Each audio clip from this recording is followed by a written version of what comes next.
kemi shumë drejtime, 7 në total, për derisa jemi shkollë kombëtare dhe me shumë drejtime kemi një numër të konsiderueshëm mbi 1500 zonës të regjistruar.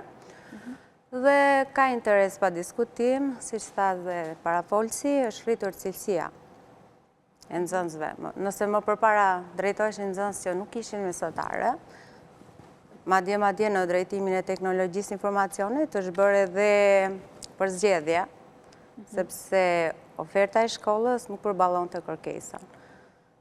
Ku janë më tepër të përqendruar të rinjt? Teknologji, informacioni dhe komunikimi, hoteleri, turizëm dhe shërbime mjetësh transportit. Aktualisht janë këto. Pastaj vjen elektroteknik, shërbime sociale shëndetësore dhe 2 drejtime që fatkeqësisht akoma nuk janë në nivelin e duhur, agrobiznes dhe bujqësi, që ka edhe shumë hapësira për punësim. Por mentaliteti, dëshira e fëmijëve për mos ta ndjekur, mbetet sfidë.